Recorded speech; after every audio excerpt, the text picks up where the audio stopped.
ये समरी हमें सिखाती है कि बचपन से ही हमारा ब्रेन प्रोग्राम्ड होता है और ये प्रोसेस लाइफ टाइम तक चलता है। लेकिन हमारी पर्सनैलिटी और हमारा फ्यूचर कैसा रहेगा ये डिपेंड करता है कि हमें किस टाइप की प्रोग्रामिंग मिली है। लेकिन ये भी सच है कि हम अपनी प्रोग्रामिंग चेंज करके अपना फ्यूचर भी बदल सकते हैं। बस आपके अंदर वो विल पावर और सेल्फ टॉक टेक्निक होनी चाहिए। नमस्कार दोस्तों, मेरा नाम है विजय बुक और आप सुन रहे हैं वी बुक। दोस्तों, आज की ऑडियो बुक समरी का नाम है what to say when you talk to yourself by Shad Helmstetter. कुछ लोग खुशकिस्मत होते हैं कि उन्हें सब कुछ बड़ी आसानी से मिल जाता है, लेकिन क्यों कुछ लोगों को मामूली चीज़ों के लिए भी बहुत स्ट्रगल करना पड़ता है? क्यों कुछ लोग ऐशो आराम की ज़िंदगी जीते हैं जबकि बाकी लोग दुख और तकलीफ़ों में जीते हैं? क्या आप इन सवालों के जवाब जानना चाहते हैं? क्या आप जानना चाहते हैं कि सक्सेस का सीक्रेट क्या है? आपने कई लोगों को कहते हुए सुना होगा कि मैं बड़ा लकी हूँ कि मेरी लाइफ आराम से कट रही है। ऐसे बहुत से लोग हैं जो मानते हैं कि सक्सेस और फेलियर या तो किस्मत से मिलती है या बाई चांस। तो क्या आप भी यही सोचते हो, या आपको लगता है कि आप इसलिए सक्सेसफुल नहीं हो पाए क्योंकि किस्मत ने आपका साथ नहीं दिया? इस समरी में आप पढ़ेंगे कि सक्सेस हो या फेलियर ना तो हमारी लक पे डिपेंड करता है और ना ही ये बाई चांस की बात है, बल्कि ये उस प्रोग्रामिंग पे डिपेंड करती है जो आपको बचपन से मिली है। इस समरी में आप ये भी पढ़ेंगे कि हमारी नेगेटिव प्रोग्रामिंग हमारे ब्रेन को गलत डायरेक्शन में ले जाती है, जबकि पॉजिटिव प्रोग्रामिंग राइट डायरेक्शन में। हमारे ब्रेन को हमारा मेंटल कंप्यूटर कहा जाता है, किसी पर्सनल कंप्यूटर की तरह हो सकता है, यानी जैसा हम इसे प्रोग्राम करेंगे वैसा ही ये चलेगा।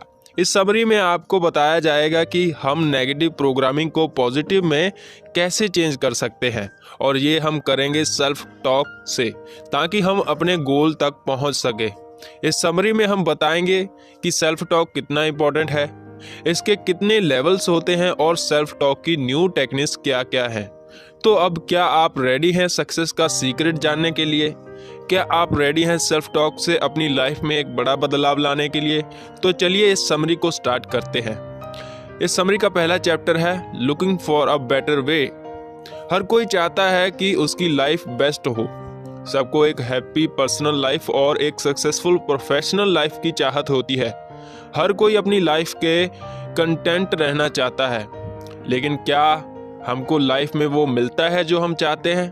कुछ लोग लकी होते हैं जिन्हें अपनी ज़िंदगी की हर खुशी नसीब होती है, लेकिन कुछ लोग इतने लकी नहीं होते कि उन्हें मन मुताबिक मिल सके। इस चैप्टर में ऑथर ने यही कोशिश की है कि वो इस बात का पता लगा सकें कि आखिर हमारी लाइफ और सक्सेस के बीच कौन सी दीवार खड़ी है। ऑथर का कहना है कि हम चाहे तो सेल्फ मैनेजमेंट से अपनी लाइफ के मास्टर खुद बन सकते हैं। शाद हेल्मस्टेटर बचपन से ही सितारों को छूने का ख्वाब देखते थे।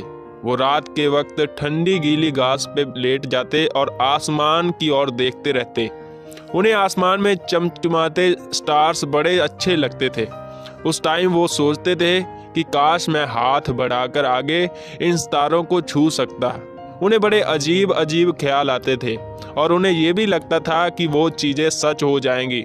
जब वो बड़े हुए तो उनकी इमेजिनेशन की जगह लाइफ की रियलिटी ने ले ली। उन्हें समझ चुके थे कि सितारों को छूने का सपना सिर्फ एक सपना ही है और सपने कभी सच नहीं होते। उनकी फैमिली ने उन्हें यही सिखाया था कि आसमान में उड़ने के सपने देखने से अच्छा है कि ज़मीन की हकीकत को समझो। शाद ने लॉ की पढ़ाई की और प्रैक्टिकल मैटर्स सीखने स्टार्ट कर दिए, लेकिन अभी भी उनके दिल का एक कोना खाली था। उन्हें लगता था जैसे उनकी लाइफ में कुछ मिसिंग है। तो उन्होंने काफ़ी सोचा और जानने की कोशिश की कि आखिर उनकी लाइफ में क्या कमी है। उन्होंने फिर से आसमान के तारों को देखना शुरू कर दिया और ये उनके लिए एक लाइफ चेंजिंग डिसीजन साबित हुआ। कभी जब शाद को अभी बचपन की बातें याद आती तो उन्हें ये सोचकर हैरानी होती कि आखिर ऐसा क्या था कि उनके सपने पूरे नहीं हो सके। ऐसा क्या था जो उन्हें सितारों को छूने से रोक रहा था? शाद को जवाब तो नहीं मिला और इसके उन्हें सही जगह की तलाश के लिए बाहर जाना पड़ा। उसके बाद शाद की लाइफ बदल गई। वो अपने सवालों के जवाब ढूंढने निकल पड़े। अपनी इस तलाश में शाद ने सबसे पहले ह्यूमन बिहेवियर की स्टडी की और उसके बाद मोटिवेशनल मार्केटिंग की। जब मैथमेटिक्स, रिलीजन, बिजनेस और साइकोलॉजी भी उनके सवालों के जवाब नहीं दे पाए तो उन्होंने ह्यूमन ब्रेन की इनर वर्किंग में अपने सवालों के जवाब तलाशने शुरू किए। अब आगे बात करते हैं द आंसर्स की। शाद को अपने ज़्यादातर सवालों के जवाब सेल्फ हेल्प बुक और आइडियाज़ में मिले। जब इतनी सारी सेल्फ हेल्प बुक्स और आइडियाज़ मौजूद हैं तो फिर क्यों लोग अपने गोल्स अचीव नहीं कर पाते? तो क्या ये समझी बेकार है? नहीं, बुक्स अपनी जगह एकदम ठीक है और इनमें लिखे आइडियाज़ भी वाकई में काम करते हैं, लेकिन प्रॉब्लम ये है कि ह्यूमन ब्रेन को समझना मुश्किल है। एक ह्यूमन ब्रेन किसी पावरफुल पर्सनल कंप्यूटर से कम नहीं होता और ये दिए गए इंस्ट्रक्शन के हिसाब से काम करता है। अगर आप इसे राइट इंस्ट्रक्शन देंगे तो ये राइट में ही काम करेगा और अगर गलत इंस्ट्रक्शन दिया तो ये गलत तरीके से ही चलेगा। अब ये आपके ऊपर है कि आप इस मेंटल कंप्यूटर को कैसे हैंडल करते हैं। नेगेटिव प्रोग्रामिंग आपके ब्रेन की फंक्शनिंग को नुकसान पहुंचा सकती है। आपके ब्रेन की नेगेटिव प्रोग्रामिंग या तो आप खुद करते हैं या इस पर आपके माहौल का असर पड़ता है। हम जब छोटे होते हैं तो अक्सर ये वर्ड सुनते हैं, नो। हर कोई हर बात में नो बोलता है, जैसे कि तुम ये नहीं कर सकते, तुम यहाँ नहीं जा सकते, तुम ये नहीं करना चाहिए। इस तरह की बातें ऑलमोस्ट हर घर में सुनाई देती हैं, जहाँ पेरेंट्स बोलते हैं एल्डर्स को और बच्चों को हर बात पे टोकते हैं। यहाँ तक कि मोस्ट पॉजिटिव फैमिली में भी ये नो वर्ड 1,28,000 बार यूज होता है। बचपन में आपको भी ना जाने कितनी बार कुछ भी करने से मना किया गया होगा, जैसे कि तुम ये नहीं कर सकते, तुम ये अचीव नहीं कर सकते, ये तुम्हारे बस की बात नहीं है, वगैरह वगैरह। सिंपली बोले तो हमारी लाइफ में नो वर्ड बस ज्यादा से ज्यादा यूज किया गया है बजाय इसके कि यस वर्ड के, और इसे ही हम नेगेटिव प्रोग्रामिंग बोलते हैं। जाने या अनजाने हम अपने पेरेंट्स, भाई बहन, टीचर्स और पड़ोसियों और बड़े लोगों से नेगेटिव प्रोग्रामिंग रिसीव करते रहते हैं। इसका 77% असर हमारे ब्रेन की प्रोग्रामिंग पर पड़ता है, जिसका रिजल्ट होता है हमारी नेगेटिव थिंकिंग। और फिर ये नेगेटिव थिंकिंग हमारे अगेंस्ट काम करने लगती है और ब्रेन को गलत डायरेक्शन में ले जाती है। एक ही बात को अगर बार बार बोला जाए तो वही सच लगने लगता है और फिर यही नेगेटिव थिंकिंग हमारी लाइफ का एक सच बन जाता है। आगे बात करते हैं, वी लर्न टू बिलीव। हम बिलीव करने के लिए सीखते हैं।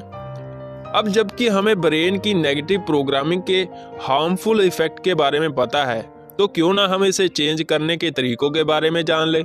ये तो आपको हमने बताया ही है कि नेगेटिव प्रोग्रामिंग को चेंज करके ब्रेन में न्यू प्रोग्रामिंग फीड की जा सकती है। तो हम नेगेटिव प्रोग्रामिंग को पॉजिटिव प्रोग्रामिंग से रिप्लेस करके और ज़्यादा प्रोडक्टिव हो सकते हैं। फिर जो हमें इम्पॉसिबल लगता था वो भी पॉसिबल हो जाएगा। यहाँ पर ऑथर ने नेगेटिव और पॉजिटिव प्रोग्रामिंग के बारे में हमसे 2 स्टोरी शेयर की हैं। बचपन में शायद कोई म्यूजिक इंस्ट्रूमेंट सीखना चाहते थे। उनका बड़ा मन था कि वो अपने स्कूल के म्यूजिक बैंड में शामिल हो, लेकिन जब उन्होंने बैंड के लिए ऑडिशन दिया तो फेल हो गए। बैंड डायरेक्टर ने उन्हें अपने बैंड में लेने से मना कर दिया। उसने ये तक बोल दिया कि शाद के अंदर कोई म्यूजिकल टैलेंट ही नहीं है। बाकी लोगों ने भी शाद को यही बोला। अपने बारे में बार बार नेगेटिव कमेंट सुनकर शाद को यकीन हो गया कि उनके अंदर तो म्यूजिकल टैलेंट है ही नहीं। नेगेटिव प्रोग्रामिंग ने अपना काम कर दिया। वैसे कुछ सालों बाद ऑथर ने चुपके चुपके म्यूजिकल इंस्ट्रूमेंट बजाना सीख लिया था। बैंड डायरेक्टर की बात गलत प्रूव हुई। अब दूसरी स्टोरी की तरफ चलते हैं। 6 साल का माइकल अपने पड़ोस में रहने वाले एक ओल्ड जेंटलमैन के घर जाता था। एक दिन जब माइकल सोने जा रहा था, तभी वो ओल्ड जेंटलमैन उसके घर आए और उसकी मदर को बोला, आपका बेटा बड़ा क्रिएटिव है और ये बड़ा होकर जरूर कुछ करेगा। माइकल ने उसकी बात सुन ली बस फिर क्या था, उसके मन में बैठ गया कि उसके अंदर क्रिएटिविटी है और उस ओल्ड मैन की बात सच हुई। आज Mike Vance Walt Disney University के डीन है। ओल्ड मैन ने जब माइक को क्रिएटिव बोला था तो माइक ने सच मान लिया था। ओल्ड मैन की बातों ने माइक के ब्रेन में पॉजिटिव प्रोग्रामिंग का इफेक्ट डाला। तो हमें इस स्टोरी से ये लेसन मिलता है कि नेगेटिव प्रोग्रामिंग को चेंज करना पॉसिबल है और उसके बदले पॉजिटिव प्रोग्रामिंग करके हम अपनी लाइफ के गोल्स अचीव कर सकते हैं। आगे बात करते हैं दी वॉल। एक दीवार। जाने अनजाने हम खुद से बातें करते हैं क्योंकि हमारा ब्रेन एक थिंकिंग मशीन है जो कभी सोचना बंद नहीं करता। इसे सेल्फ टॉक बोलते हैं। ये किसी भी फॉर्म में हो सकता है, जैसे इम्प्रेशन, फीलिंग या physical response. Self talk unconscious होता है और इसीलिए आपको इसका पता नहीं चलता। जब भी आपके साथ कुछ होता है या आप कुछ भी फील करते हो, ये आपके सबकॉन्शियस माइंड में स्टोर हो जाता है। ब्रेन ओल्ड आइडियाज को न्यू थॉट्स से लिंक कर देता है। अगर आपके मेमोरी में नेगेटिव आइडियाज स्टोर किए हैं तो आपको ये और ज़्यादा नेगेटिव आइडियाज आएंगे। सबकॉन्शियस माइंड अच्छे और बुरे के बीच फ़र्क नहीं कर पाता। जो भी आप इस मेंटल कंप्यूटर को दोगे ये एक्सेप्ट कर लेगा और अपनी मेमोरी में सेव कर लेगा। एक दिन शायद लॉस वेगास में एक कॉफ़ी शॉप में अपने फ्रेंड के साथ लंच पे गए। उसका वो फ्रेंड एक मोटिवेशनल स्पीकर था। दोनों इस बारे में डिस्कस कर रहे थे कि कैसे नेगेटिव प्रोग्रामिंग लोगों के ब्रेन को इफ़ेक्ट करती है और नेगेटिव सेल्फ टॉक हमारी लाइफ में प्रॉब्लम क्रिएट करती है। दोनों बातें करते हुए अपने ऑर्डर का वेट कर रहे थे कि तभी एक वेट्रेस उनकी टेबल पर फूड सर्व करने आई। उसके दोनों हाथों में खाने की प्लेट थी कि अचानक उसका बैलेंस बिगड़ गया और गर्म खाना उस टेबल पर गिर गया जहां शाद और उनके फ्रेंड बैठे थे। और उसके बाद वेट्रेस जब टेबल साफ करने लगी तो उसने कहा, मैं बहुत आलसी हूं। और इस तरह शाद और उसके फ्रेंड ने सामने नेगेटिव सेल्फ टॉक का एक लाइव एग्जाम्पल आया, क्योंकि उस वेट्रेस को चीज़ें गिराने की आदत होगी और इसलिए उसे ये लगा होगा कि वो बड़ी आलसी है। उसने अपने लिए खुद ही एक नेगेटिव इमेज बना ली थी। इस पॉइंट को प्रूव करने के लिए हम एक और एग्जाम्पल लेंगे। मान लो आपको हमेशा लगता है कि आपको लोगों के नाम याद नहीं रहते। एक दिन आप एक पार्टी में गए, वहाँ आप कुछ लोगों से मिले। आप अपने नए फ्रेंड्स के नाम याद रखना चाहते हैं और आप खुद से भी यही बोल रहे हैं कि अब मैं लोगों के नाम याद रखा करूँगा, लेकिन काश ऐसा हो पाता। आप उनके फिर से नाम भूल गए। ऐसा क्यों हुआ? ऐसा इसलिए हुआ क्योंकि आपके माइंड में ये बात बैठ चुकी है कि आपको नाम याद नहीं रहते, क्योंकि ये बात आप खुद ही बार बार बोलते रहते हैं और ये बात सच हो गई। आपके खुद अपने ब्रेन को नाम बोलने से प्रोग्राम किया है। नेगेटिव सेल्फ टॉक से अगर आपका ब्रेन को रॉन्ग वे में जा रहा है तो ये भी सच है कि पॉजिटिव सेल्फ टॉक से राइट वे में चला जाएगा। आगे बात करते हैं the self management sequence. Success या फेलियर सिर्फ लक है। अक्सर लोग ऐसा बोलते हैं कि वो अपने लक से सक्सेसफुल बन गए, लेकिन ये सच नहीं है। सक्सेस या फेलियर लक पे डिपेंड नहीं है, ये आपके ऊपर डिपेंड है। अगर आपको सक्सेस का रास्ता मालूम है तो आप बेशक इसे अचीव करेंगे। अगर नहीं मालूम है तो सक्सेस आपके लिए सिर्फ एक ड्रीम है। ऑथर ने सक्सेस या फेलियर को कंट्रोल करने के लिए 5 स्टेप बताए हैं। इसमें फर्स्ट है बिहेवियर, जिसका मतलब है एक्शन। राइट सीरीज में लिए गए राइट एक्शन सक्सेसफुल होने के लिए काफ़ी ज़रूरी होते हैं। सेकंड है फीलिंग।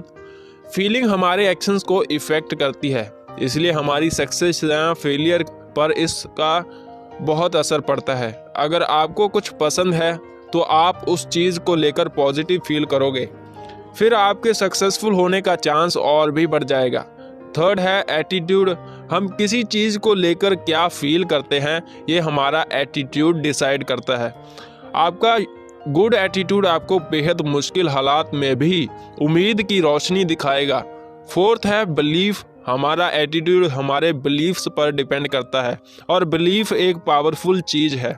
ये चीज़ों को अच्छा या बुरा बना सकता है, बस ये मैटर करता है कि देखने वाले का नज़रिया कैसा है।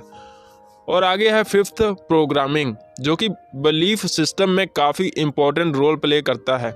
हमारा माइंड जैसा हमने प्रोग्राम किया है उसी हिसाब से हम चीज़ों को देखते हैं और उन पर बिलीव करते हैं।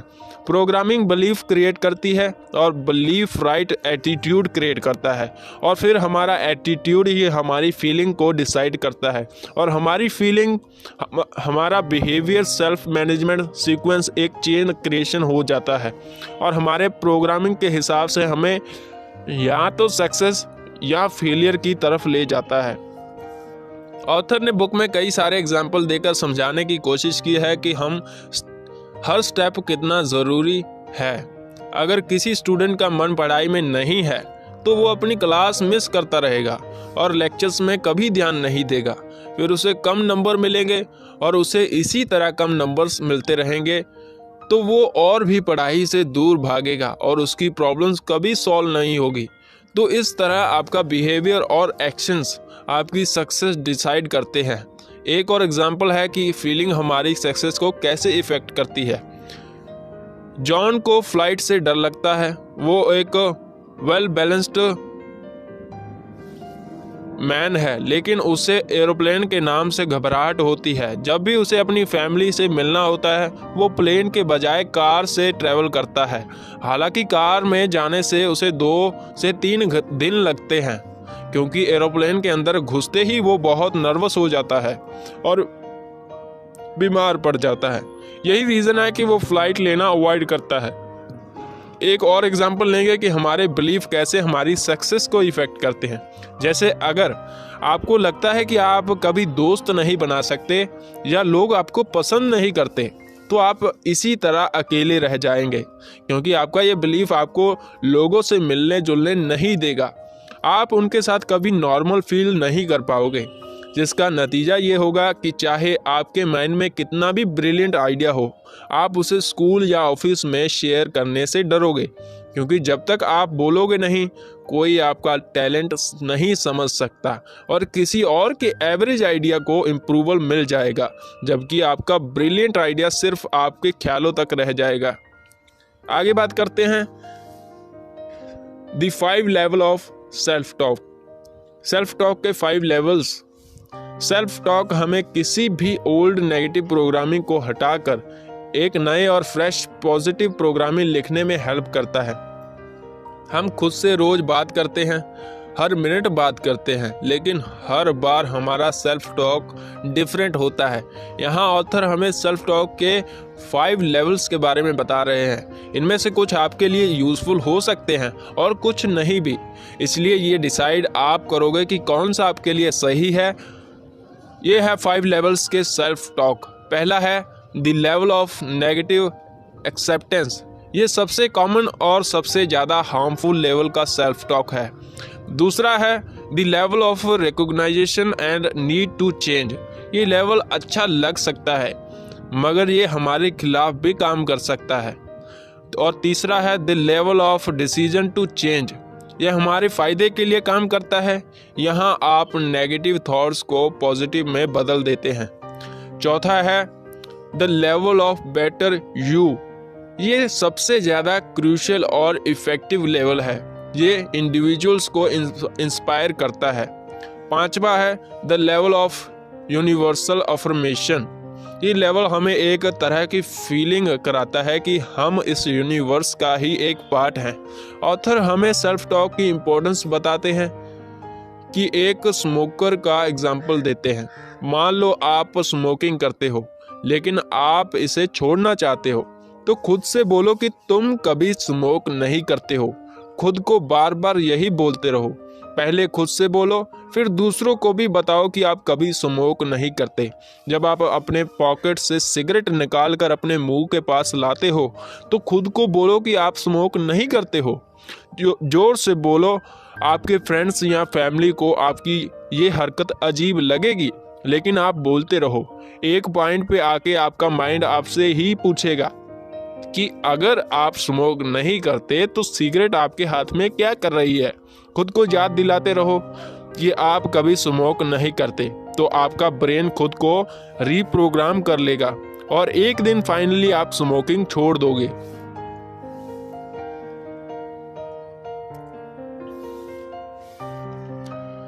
अब आगे बात करते हैं द मोटिवेशनल मिथ।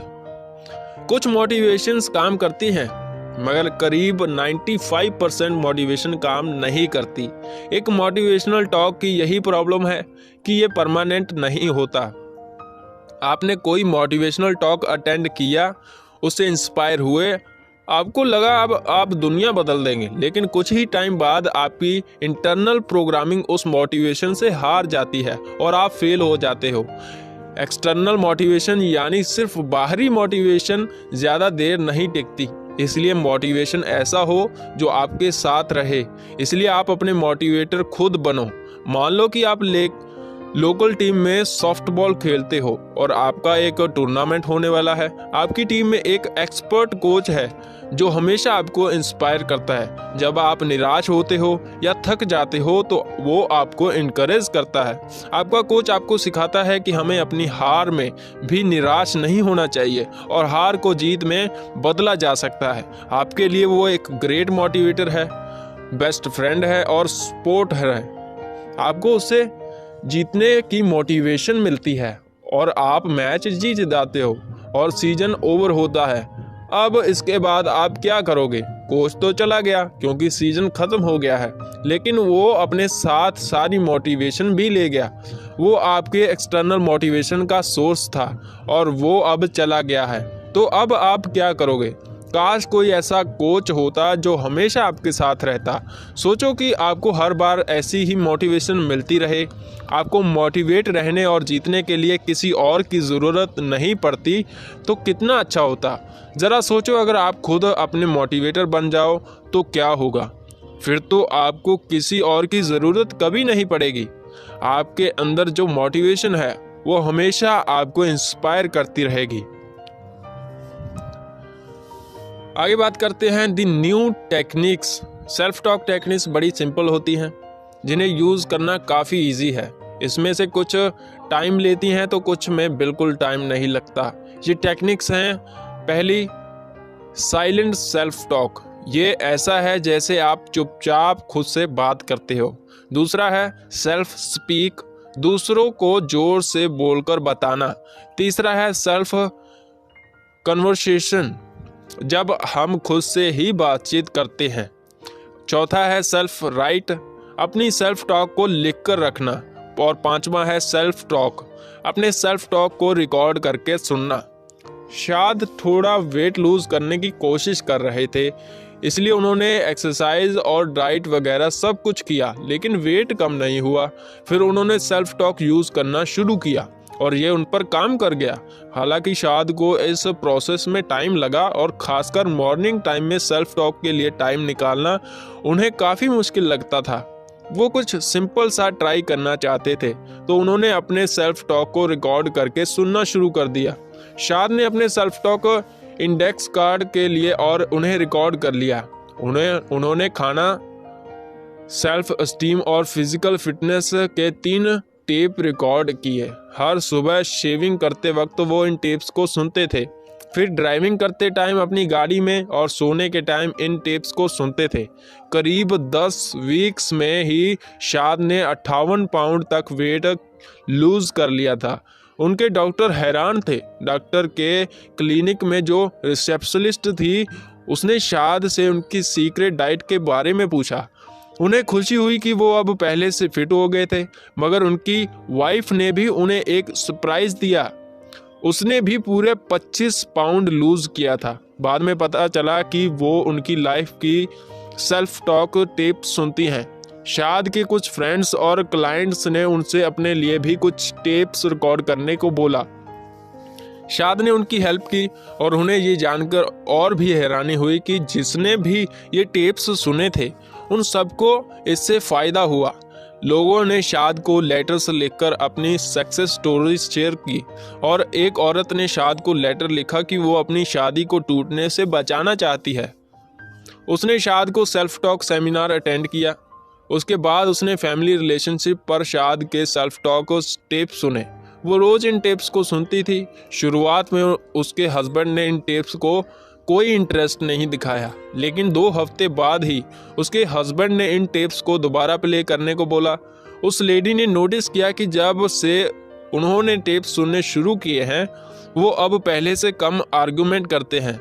उसके हस्बैंड का बिहेवियर भी अब बदल गया है।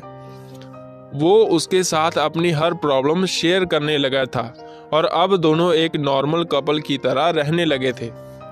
तो दोस्तों, बात ये है कि अगर हम अपनी सेल्फ टॉक रिकॉर्ड कर कर खुद सुनते हैं तो ये हमें मोटिवेट करती है और इससे हम किसी भी रिजल्ट तक पहुंच सकते हैं। तो ये समरी में आपने सीखा कि ब्रेन हमारा मेंटल कंप्यूटर होता है और ये उसी हिसाब से चलता है जैसा हमने इसे प्रोग्राम किया है।